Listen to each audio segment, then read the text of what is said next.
alam. Pagi ini kita lanjutkan kembali kajian kita terkait logikal falasi atau kesalahan-kesalahan dalam berfikir. Untuk memulai kajian pagi ini, Ustaz ada sebuah cerita. Cerita nyata. Kejadiannya kurang lebih 5 tahun yang lalu lah. Sebelum corona. Masya Allah nih, corona ini benar-benar gap year kita jadinya ya. Tidak terasa ternyata sudah 5 tahun sejak kejadian corona ya. 4 tahun lah, 2020 kan. 20, 21, 22, 23, 24. Kejadiannya sebelum corona. Kebetulan waktu itu Ustadz masih aktif di Parabek sebagai wali kelas. Anak SMA, anak aliyah. Maka anak aliyah ni dia pinjamlah telefon Ustaz, HP. Waktu itu orang sudah selesai ujian semester, menunggu rapor diisi, biasanya kan ada acara kelas meeting ya. Di sekolah kalian yang lama juga ada kayak gitu enggak? Ada ya, kan ujian, kelas meeting, baru nerima rapor. Nah, waktu itu musim-musim kelas meeting, dipinjamlah HP Ustaz sama anak ni, laki-laki dia. Ustaz pinjam HP, okeylah. Nelponlah dia dengan orang tuanya, minta duit. Pertama duit untuk pulang, yang kedua duit untuk tambah jajan. Maka entah apa yang terjadi, baca caruinya. Dia tahu kalian baca carui. Ngomong kasar dia kan. Padahal dia lagi nelpon dengan bapaknya. Ustaz karena sibuk ngetik, karena sibuk ngisi rapor gitu kan, jadi tidak terlalu perhatianlah dengan percakapan dia. Cuman Ustaz sedikit-sedikit dengar intinya si anak ni minta duit tapi tidak dikasih sama bapaknya. Lalu dia banding-bandingkan, kalau sama abang dikasih, kalau adik minta dikasih, saya minta tidak pernah dikasih. Terus marah-marahlah dia, akhirnya dibalikkanlah HP Ustaz. Kebetulan pula pagi itu Ustaz belum makan, belum sarapan. Dia Ustaz bilanglah ke dia, pergilah sarapan lah. Pergi Ustaz, temani Ustaz sarapan, Ustaz belum sarapan lagi. Okey Ustaz, siap katanya. Maka Ustaz pergi. Dan sampai sekarang memang Ustaz agak susah kalau makan sendiri. Ustaz pasti ada teman makan sambil ngobrol begitu. Maka pergilah kami makan. Pas di tempat makan, pesanlah kata Ustaz. Dia bilang, dah ada duit Ustaz. Kosong, kariang. Dah ada betul. Ustaz bilang, pesan aja biar Ustaz yang bayar. Ustaz yang traktir kamu.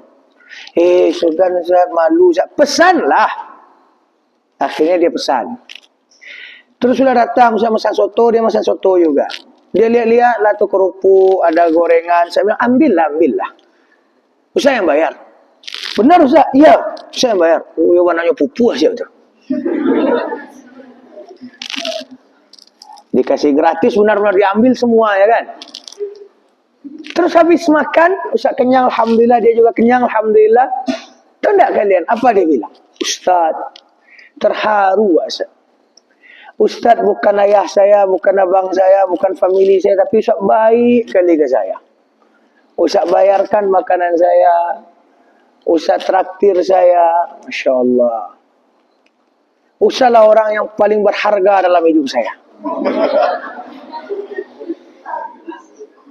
Ustaz lah yang terbaik, best of the best. Pokoknya dia bilang, meluapkan terima kasihnya begitu. Dia bilang, bahkan dia bilang, kemanapun Ustaz pergi setelah ini saya siap ikuti Ustaz. Bahkan kalau ada orang jahat dengan Ustaz, saya siap bela Ustaz, saya siap mati untuk Ustaz. Weh, mudah kali dapat nyawa orang ni. Serius dia bilang kayak gitu. Terus dia minta salam, dia cium-ciumi tangan Ustaz. Seorang paling baik, seorang terbaik. Setelah itu Ustaz tapuk lah muncung ya. Ustaz pukul mulutnya. Ustaz bilang, alah keciang pak. Ustaz kalau udah dekat dengan anak-anak itu Ustaz panggil ang-ang aja. Tapi bukan ang-ang yang di media sosial kalian sekarang ya. Alah keciang pak, mengalah. Apalah yang kamu bilang? Hanya gara-gara Ustaz mentraktir kamu 1 kali, Lalu kamu sudah berkesimpulan ustazlah orang yang paling berharga dalam hidupmu. Kamu siap mati demi ustaz. Hanya gara-gara traktir satu kali semangkuk soto dengan beberapa gorengan. Lalu bagaimana dengan bapakmu yang dari dulu bayarkan kamu makanan? Adakah terima kasih kamu sebesar ini pada dia? Bagaimana dengan ibumu yang dari dulu? Yang dari dulu mengasuh kamu, membesarkan kamu, ngasih makan buat kamu. Adakah rasa terima kasihmu sebesar ini? Dia diam. Diam, terus dia bilang, Ustaz pinjam HP. Dia pinjam HP, dia nelpon lagi orang tuanya, terus dia minta maaf. Habis, sampai itu ceritanya. Kira-kira apa yang bisa kalian tangkap dari cerita yang singkat itu? Cepat menyimpulkan. Apa? Ustaz datang di waktu yang tepat. Masya Allah. Apa kira-kira yang bisa kalian simpulkan? Ada kesalahan berfikir di situ selain cepat menyimpulkan. Ada enggak yang lain? Apa? Satu kesalahan menghapus. Betul. Ada yang lain? Coba mikir. Kira-kira apa kesalahannya lebih detail? Bahwa si anak tadi dia menyimpulkan sesuatu hanya karena kebaikan sesaat. Dia terkecoh menilai orang hanya karena satu kejadian, kebaikan sesaat. Yang mana bisa saja kebaikan itu kebetulan datang di waktu yang tepat. Dan kesalahan ini sering terjadi dalam kehidupan kita. Kita sering terkecoh dengan kebaikan sesaat. Sama dengan orang selingkuh. Kenapa ada orang selingkuh?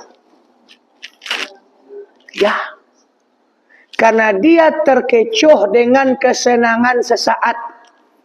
Dia merasa bahwa selingkuhannya itu baik. Dia merasa bahwa selingkuhannya itu sempurna. Selingkuhannya itu bisa nge-treat dia sesuai yang dia mau. Lalu dia lupa bahwa yang di rumah itu lebih baik dan sangat baik dari dulunya. Terkecoh dengan kebaikan sesaat. Ada yang lebih parah, murid Ustaz juga baru. Dia wisuda, dia udah wisuda.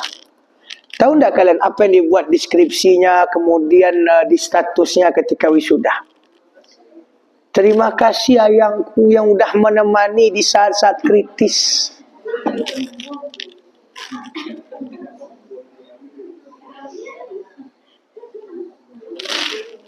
Jadi dia merasa bahwa yang berharga itu ayangnya, yang menemani dia di saat menulis skripsi, berjuang untuk skripsi. Dia lupa bahwa yang bayarin sekolah SMP, SMA dia itu bapaknya. Yang bayarin UKT itu bapaknya, dia lupa. Karena dia terkecoh dengan kebaikan sesaat. Begitu pula lah permainan tim ses yang saat ini bekerja. Dalam di beberapa daerah, sekarang orang sedang sibuk kampanye. Sibuk kampanye. Bukit Tinggi, Agam, Pekanbaru, Riau, secara umum pemilihan gubernur. Mana lagi? Jambi juga ada sekarang pilkada. Anak Jambi, mana anak Jambi? Pilkada sekarang.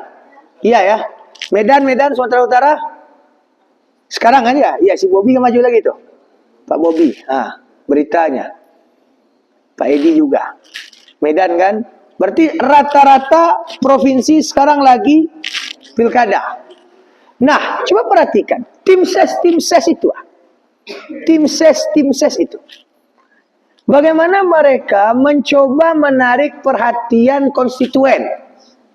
Menarik perhatian masyarakat yang akan memilih. Mereka buatlah kesan citra bahwa calon-calon yang saat ini maju itu benar-benar baik dan terbaik. Dia datang belusukan, Masya Allah. Baru kemarin ada jamaah Ustaz curhat di Bukit Tinggi ini. Baik kali dia Ustaz. Datang dia ke sini, senyumnya manis sekali. Disapanya awak Ustaz, ditanyanya udah makan atau belum. Calon lain tak ada Ustaz. Terus saya tanya, Bu, kalau dia tak maju, dia datang tak ke sini tu? Kalau dia nak maju, dia disapa ibu kayak gitu tak?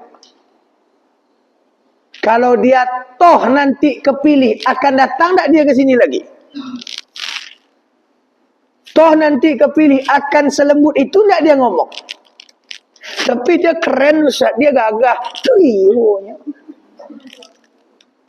Di fotonya keren. Tu iya, di foto keren, semua diedit sekarang. Tampilannya Islami, iyalah supaya dipilih. Visi misinya bagus, ya iyalah dia lagi jualan.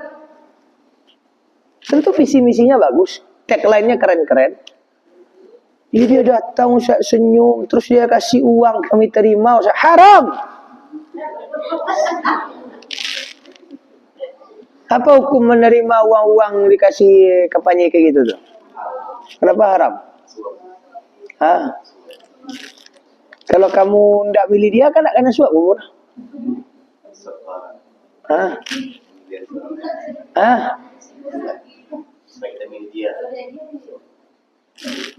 Kalau dia lagi dia biak kata Pujana.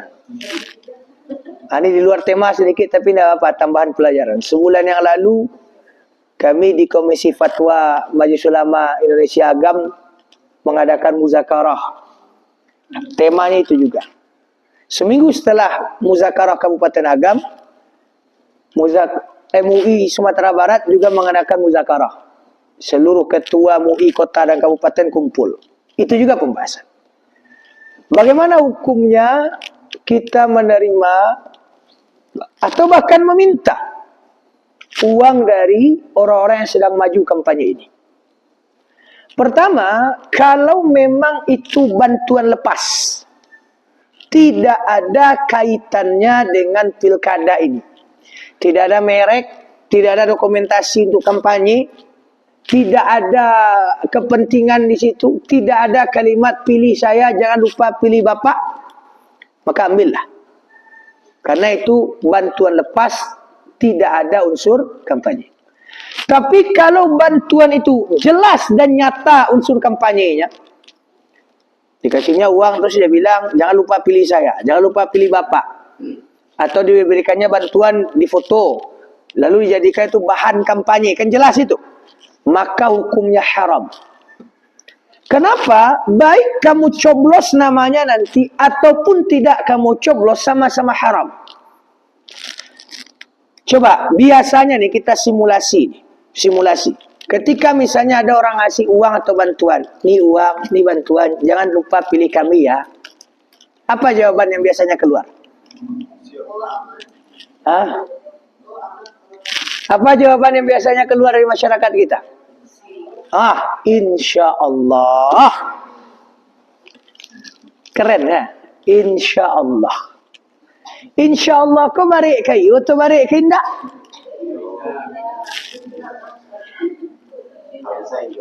Bagi seorang muslim insya Allah tu berat ke iya atau berat ke enggak?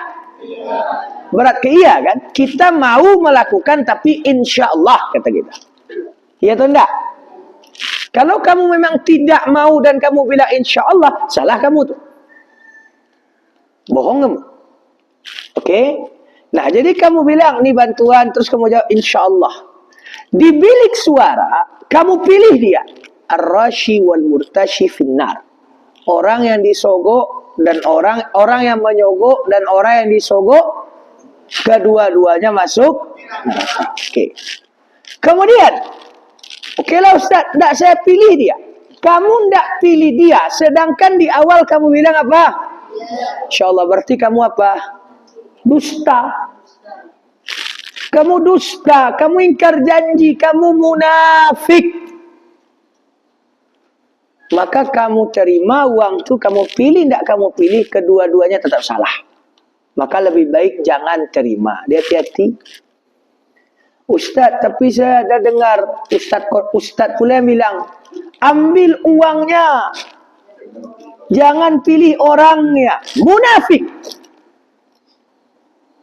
Ambil uangnya, jangan pilih orangnya. Cangok. Tuh kalian cangok. Apa bahasa Indonesia cangok ni? Cangap. Rakus. Rakus kamu. Maka tidak ada kebaikan.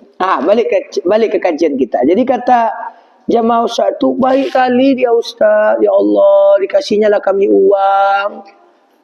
Mau dia makan di rumah kami Ustaz. Biasanya lah ada pejabat ni makan di rumah rakyat. Kan sekali itu ya. Kan sekali itu. Kebetulan aja itu. Nah, jadi oleh sebab itu, ini hal yang kita kaji pagi ini. Bahawa banyak di antara kita yang terjebak dan salah dalam menilai karena hal yang kebetulan. Baik kebetulan itu berupa kebaikan ataupun kebetulan itu berupa keburukan. Nah, ini memang temannya yang pernah kita bahas di awal-awal dulu, terlalu cepat menyimpulkan sesuatu. Tapi ini lebih detail. Kita menyimpulkan sesuatu hanya karena kebetulan terjadi kebaikan sesaat. Lalu kamu nilai ini orang paling baik sedunia. Atau kamu menilainya karena kebetulan buruknya sesaat. Ini langsung jadi orang paling buruk. Contoh, selama ini kita mengenal ni contoh Ustaz Rizal tu orang yang sangat ramah, orang yang sangat santun, orang yang sangat baik sekali. Kemudian tiba-tiba dapatlah kabar bahwa Dustin dipanggil Ustaz Rizal. Keluar dari kantor biru-biru wajah Dustin. Kena tonjok di matanya, merah di pipinya, biru di sini kena tendang. Ya kan? Atau janganlah Ustaz Rizal Saudi misalnya. Biasanya Uswa itu nggak pernah main tangan. Kalau lagi kesal itu cuma marah saja. Nah, sekarang Dustin keluar ruangan Uswa biru-biru. Lalu apa kata Asma? Ternyata selama ini kita dikecoh oleh sikapnya Uswah dan Ustaz Rizal. Mereka cuma menahan diri selama ini. Coba lihat biru-biru wajah teman kita. Ternyata mereka orangnya kasar. Uswah mentang-mentang belajar boxing, jadikannya Dustin ini samsa.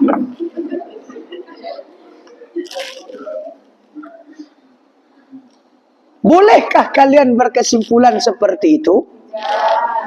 Kenapa? Karena hal itu baru terjadi sekali. Kita bukan berarti membenarkan, enggak. Dia tetap salah. Misalnya Ustaz mukul Dasin, misalnya, atau Ustaz Rizal mukul Dasin. Kami tetap salah. Di bagian itu kami tetap salah. Tapi menyimpulkan kepribadian orang yang melakukan kesalahan itu sebagai kepribadian yang jahat, itu yang belum boleh. Karena bisa saja hal itu terjadi sekali dalam keadaan khilaf. Dalam keadaan sudah over capacity begitu. Sudah terlalu marah dan kesal, apalagi ngelihat gaya dia selengean, ya udahlah tampar aja sekali. Tapi sekali itu, dan sebelumnya tidak terjadi, sesudahnya juga tidak terjadi. Maka kita tidak bisa menyimpulkan seseorang itu jahat hanya karena satu kesalahan. Yang salah tetap salah, hati-hati ya. Yang salah tetap salah.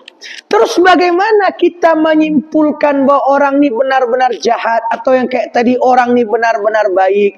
Disitulah dibutuhkan observasi. Apa tuh observasi? Penelitian lebih lanjut, pengamatan lebih mendalam. Makanya polisi itu ketika dipanggil kamu ke kantor polisi sebagai tersangka atau bahkan sebagai saksi, dia tidak mau buru-buru menyimpulkan, pasti banyak tanyanya. Pasti banyak tanya. Ini udah yang keberapa? Pernah tidak terjadi sebelumnya? Apa saja kelakuannya? Bagaimana ini, bagaimana itu? Sama misalnya, ada kayak beberapa orang di antara kalian sampai sekarang, kan dia kadang curhat ke Ustaz, tanya ke Ustaz. Sama ahlan wasalan saja. Cuman maklumi kalau Ustaz lagi sibuk begitu. Dari dulu anak parabe juga sering curhat ke Ustaz. Tentang temannya, tentang sahabatnya, tentang gebetannya, tentang pacarnya. Saya bilang pacaran haram. Ya gimana lagi Ustaz?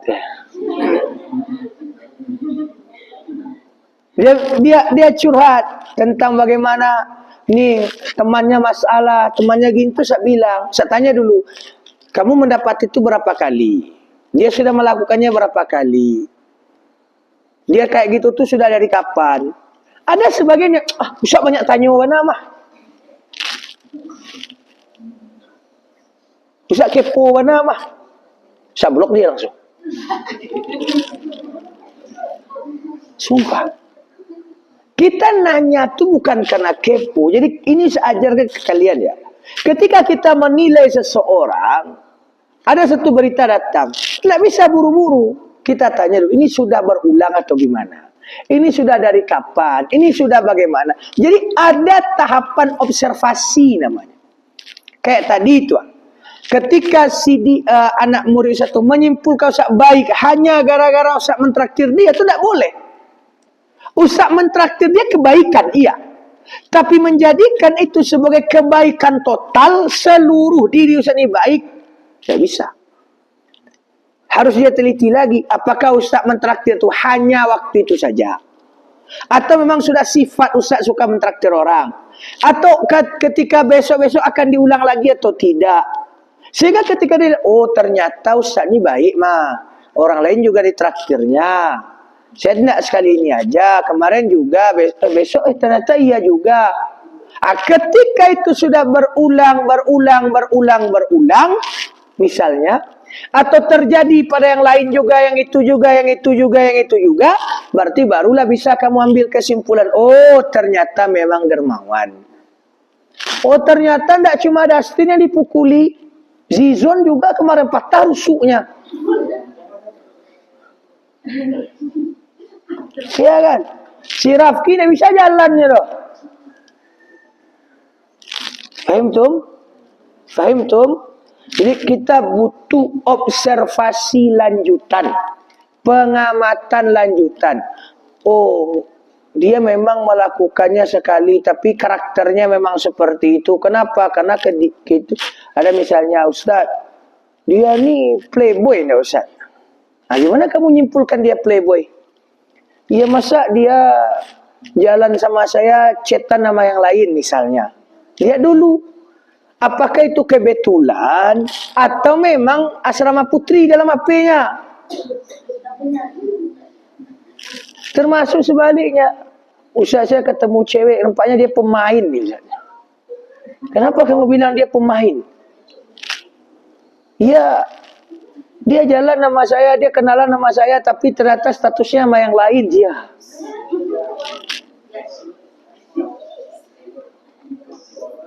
Contoh. Nah, jadi kita jangan buru-buru. Jangan terlalu cepat mengambil kesimpulan seperti yang sudah kita bahas sebelumnya. Bisa saja itu kebetulan. Nah, jadi kamu observasi, kamu perhatikan, ternyata sudah berulang, ternyata banyak bukti, barulah bisa kamu simpulkan. Jangan sampai seperti pepatah kita, gara-gara hujan sehari, kemarau setahun dilupakan. Ini bahaya ini. Ini orang egois ini. Jadi terkadang pepatah Indonesia itu harus diperbaiki juga, harus ditinjau ulang itu. Gara-gara hujan sehari, kemarau setahun dilupakan. Ini bahaya. Kenapa? Karena kamu terkecoh hanya gara-gara hujan sehari. Penderitaan selama setahun itu gimana? Kekeringan selama setahun itu sampai ternak mati, tanaman musnah, orang pada mati. Masa dilupakan hanya gara-gara hujan sehari? Fahim tum? Fahim tum? Oh ya Ustaz, dia hujan sehari, kemarau setahun dilupakan karena dia mudah cepat move on, Dah, beda lagi itu masalahnya. Beda lagi masalahnya, bukan masalah cepat atau lambatnya move on. Oke, fahim tum? Nah, tapi ini penting juga. Di sisi lain, kalau hal itu sudah nyata terjadi berulang, dan banyak fakta-fakta yang mendukung bahwa hal itu bukan kebetulan, maka jangan kamu anggap juga kebetulan. Oke, sekali terjadi kebetulan, 2 kali terjadi kebetulan. Oh, berulang, ada fakta-fakta lain yang mendukung, masih kebetulankah itu? Tidak. Faham tum? Ini banyak juga kesalahan orang tu karena ketika melihat, oh ini yang pertama ni kebetulan, okeylah, ini kebetulan. Jadi kedua kebetulan. Ah, ini udah berkali-kali, kebetulan aja ni Ustaz, itu tak bisa dah. Faham tum? Faham tum? Nah, makanya pastikan observasi itu penting. Apa tu observasi? Pengamatan secara mendalam. Tak boleh buru-buru, tak boleh buru-buru. Ni maaf, kadang ada yang mengkritik Ustaz juga. Ustaz, saya sudah laporkan ini, kenapa Ustaz belum proses juga misalnya. Ada saya laporkan teman saya kayak gini, Ustaz tak bisa buru-buru. Saya akan panggil dia dulu, saya akan tanyai dulu, saya akan teliti dulu. Tapi kan sudah jelas, Ustaz dia begini. Bisa saja itu kebetulan. Kita tetap akan menghukum dia. Tapi kadar hukuman tentu berbeda.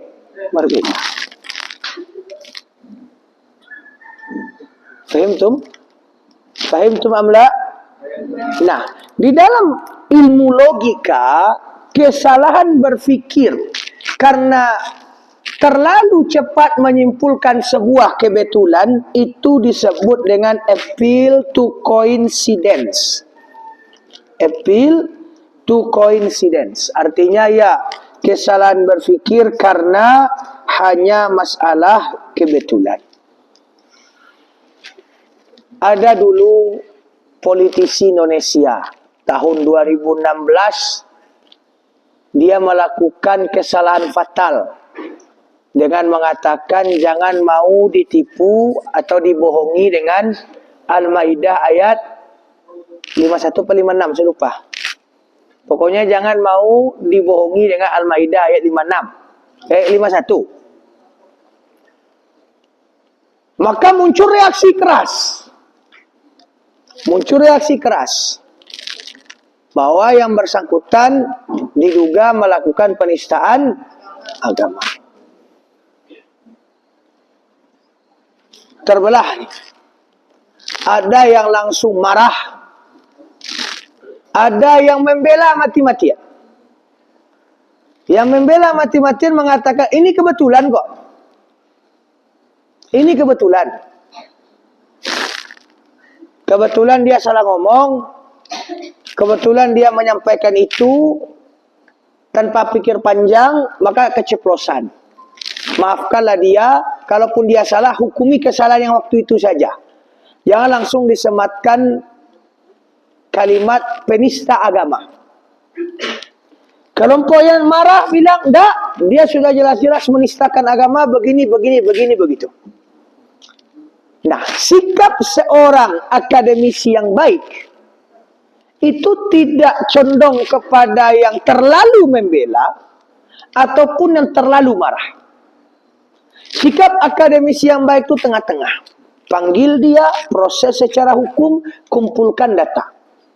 Apakah dia mengatakan itu sekali itu saja atau pernah pula di tempat yang lain? Pernah pula ini, pernah pula di situ, pernah pula mengatakan ini, atau hal yang semakna, atau hal yang jadi itu sikap akademisi yang baik. Tidak terlalu cepat terbakar, tidak pula terlalu cepat membela. Fahim tum? Fahim tum? Kalau gitu nak tegas kita namanya Ustaz. Bukan tak tegas. kita berusaha untuk meletakkan sesuatu pada tempatnya. Karena kejadian-kejadian kebetulan itu sangat banyak terjadi dalam kehidupan kita. Kejadian yang baik, kebetulan yang baik, atau kebetulan yang buruk, kita sebut dengan khilaf misalnya. Kita sebut dengan khilaf.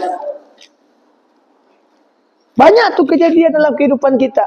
Ketika kamu menilai seseorang dari kebetulannya, dari kekhilafannya, maka jangan salahkan orang juga akan menilai kamu dari kebetulan dan kekhilafan kamu. Fahimtum? Fahimtum? Fahimtum? Jadi kayak berteman dalam kehidupan sehari-hari ini terpakai ni. Oh dia orangnya jahat ternyata ya. Enggak bisa kayak gitu. Dilihat dulu. Ada enggak faktanya? Ada enggak detailnya? Coba ingat-ingat lagi. Coba ulang-ulang lagi. Coba bahas lagi.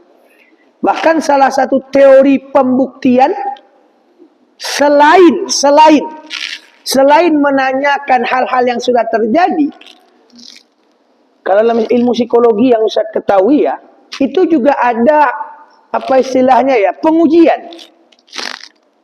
Lupa Ustaz istilah. Kalau dalam ilmu fisika nama eksperimen begitu.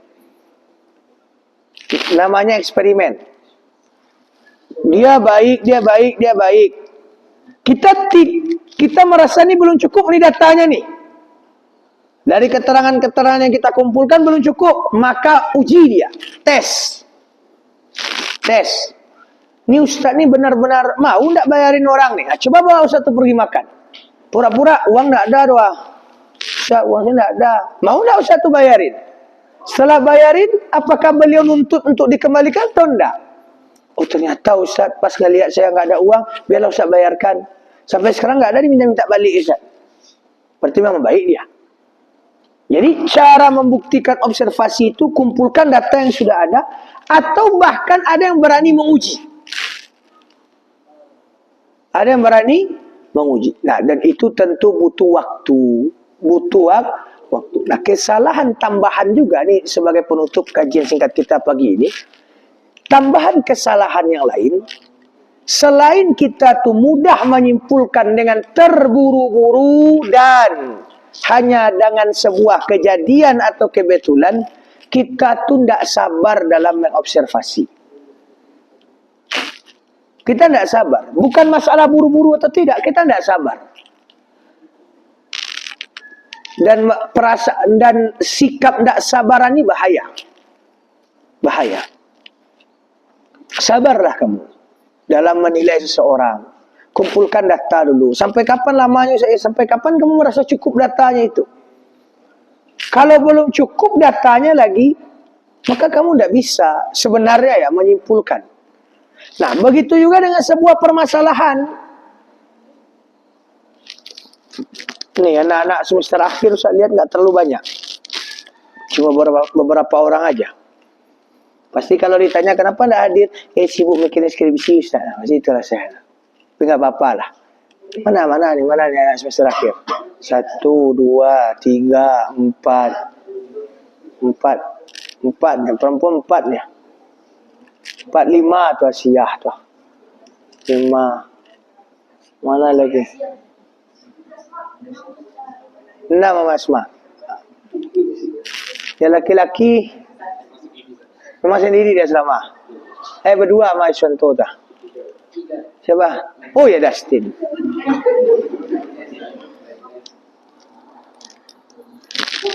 Anak semester akhir tu sama kayak Junet ni tadi barusan ni.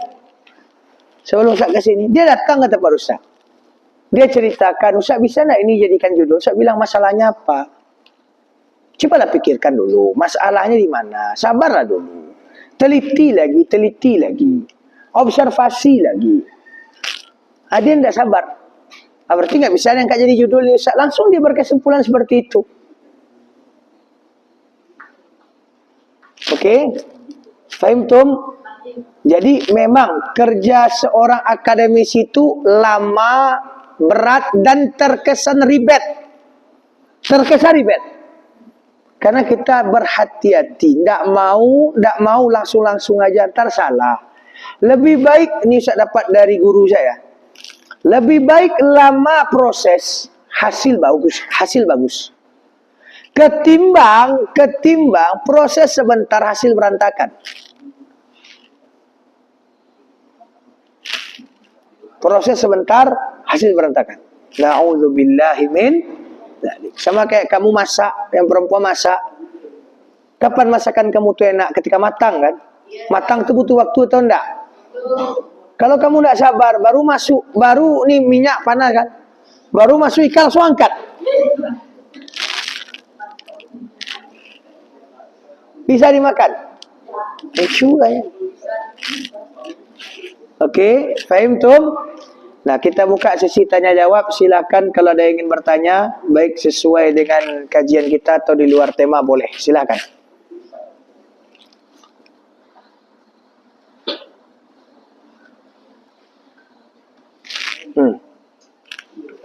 Boleh. Observasi tadi standar banyak cukup apa? Karena kan orang masanya satu dua bukti ya cukup. Nah, apa standar cukup? Satu, ini kalau dalam kaidah observasi ya, bukti itu ada dua. Ada bukti yang langsung, tegas dan nyata, itu istilahnya itu. Bukti langsung, tegas, nyata. Ada bukti tidak langsung, samar-samar, prediksi. Oke. Kalau dia bukti bagian pertama, tegas, langsung, nyata, maka itu cukup 1-2 bukti. Itu nyata tuh, jelas. Untuk kesalahan dia ya, kita akan membuktikan kesalahan dia. Tapi kalau menilai karakternya secara utuh, maka harus dikumpulkan dua nih, baik bukti nyata atau tidak nyata. Oke. Nah, ada yang kamu dapatkan tuh bukti berupa tidak langsung, prediksi, asumsi. Nah, maka itu harus dikumpulkan sebanyak-banyaknya sampai kamu yakin. Contoh, ini contoh. Misalnya, Iswanto ini curiga. Ini istrinya nih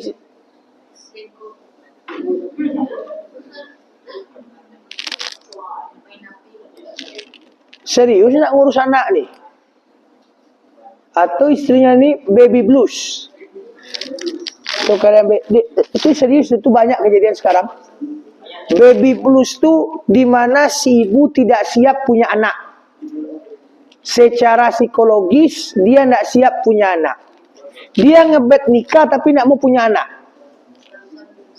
Oke, dia punya anak dan dia merasa ribet dengan anak ini, nak mau dia susukan anaknya, nak mau dia urus anaknya, baby blues. Nah, Iswanto curiga, ini istrinya mengalami gejala baby blues atau tidak ya? Nah, ternyata pas suatu kali dia pulang kerja tanpa sepengetahuan istrinya, dia cepat pulang. Nampaklah oleh dia istrinya nih cuek aja, anaknya nangis, istrinya cuma main HP. Anaknya meronta-ronta, dipukulnya. Nah, kamu nyusu aja. Disiksanya anaknya. Nah, itu kan bukti nyata, langsung, dan tegas. Itu namanya, bukti nyata, langsung, dan tegas. Oke. Kalau mau Iswanto bersabar dikit, dilihat lagi dari luar jendela. Ternyata tambah parah istrinya tuh. Maka langsung Iswanto berkesimpulan, ternyata istri saya baby blues. Dibawa ke dokter. Ditanya sama dokter. Nah, dokter lagi observasi selanjutnya. Dokter karena tidak menemukan secara langsung dan nyata, pasti dia akan bertanya tanda-tandanya, indikasinya. Kamu gini enggak, kamu gini enggak, dia gini enggak, dia gini enggak, dia gini enggak. Maka langsung disimpulkan karakternya oleh dokter, baik dari bukti langsung dan tidak langsung itu. Paham? Ada yang lain silahkan. Silakan.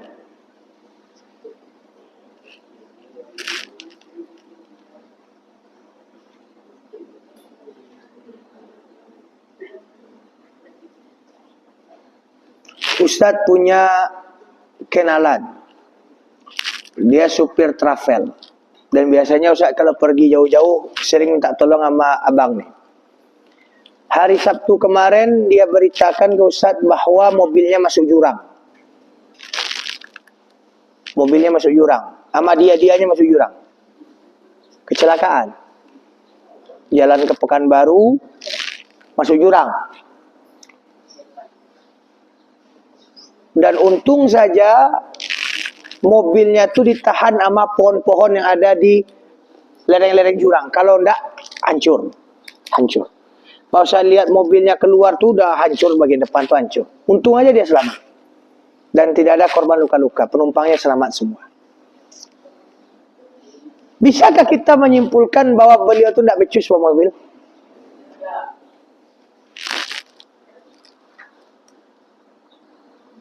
Kebetulan Ustadz waktu dapat berita tuh sedang bertemu klien. Kami ada sedikit bisnis begitu, ngobrol-ngobrol. Masuklah kabar, dia nelpon. Apa komentar dari klien Ustadz? Tak pandai dah tu boto tu masuk jurang. Saya bilang, dia sudah jadi supir travel tu 20 tahun. Sudah bawa mobil tu sudah 20 tahun. Dan dalam 20 tahun ini, setahu saya dan cerita dia, baru sekali ini dia kecelakaan. Dan itu pun karena ada mobil yang nyelip, setelah saya telusuri ya, mobil nyelip dari belakang, pas di depan ada lawan. Jadi mobil ini dihantamnya lah. Paham tak kalian dah? Dihantamnya mobil udah nih. Akhirnya dua mobil itu guling-guling masuk jurang. Nah, coba perhatikan. Reaksi orang tadi menyimpulkan bahwa driver tidak becus hanya karena mendengar satu berita dan itu pun kebetulan kejadian. Beda dengan Ustaz yang tunggu dulu. Dia sudah 20 tahun, dia begini begitu. Oh ternyata kejadiannya juga kebetulan ada orang nyelip. Nampak perbedaan orang yang berhati-hati dalam menyimpulkan dengan orang yang terlalu mudah menilai sesuatu. Fahimtum? Fahimtum? Fahimtum? Masih ada pertanyaan? Silakan. Tadi kan dikatakan bahwa kebetulan kan sekali dua kali. Tapi yang salah tetap salah ya. Misalnya tunggu dulu, maaf. Jangan kalian salah paham. Dia ketahui ngerokok. Dia bilang sekali ini baru ngerokok Ustaz. Karena saya stres, teman-teman saya ngajak saya merokok saya Ustaz. Dan ketika ditelusuri memang dia tidak pernah merokok. Tidak ada riwayat dia merokok. Baru sekali itu. Kan itu kebetulan. Iya. Tapi yang salah dia tetap salah. Ustaz tetap akan hukum dia secara aturan. Tapi menilai dia sebagai perokok, artinya tidak boleh. Paham ya? Jadi bedakan. Jangan sampai, oh karena kebetulan lalu kita maafkan. Tidak. Bukan gitu. Kita melakukan karena ada kejadian bersurat tadi, apakah kita tetap harus berhati-hati takut nanti terulang lagi? Itu dalam proses observasi kan. Itu yang dalam proses observasi. Dilihat riwayatnya. Kalau kamu mau uji ke depannya. Untuk berhati-hati itu. Itu dalam proses observasi. Ada yang lain? Cukup rasanya? Baik, itu saja mungkin yang bisa kita bahas pagi ini. Tidak terlalu banyak. Biarlah sedikit. Biarlah satu. Tapi kalian faham. Tapi kalian faham dan bisa menerapkannya di dalam kehidupan kalian sehari-hari. Fahimtum? Terima kasih banyak atas perhatian. Mohon maaf atas segala kekurangan. InsyaAllah kita sambung di Selasa depan. Astaghfirukum wa astaudiukumullah. Assalamualaikum warahmatullahi wabarakatuh.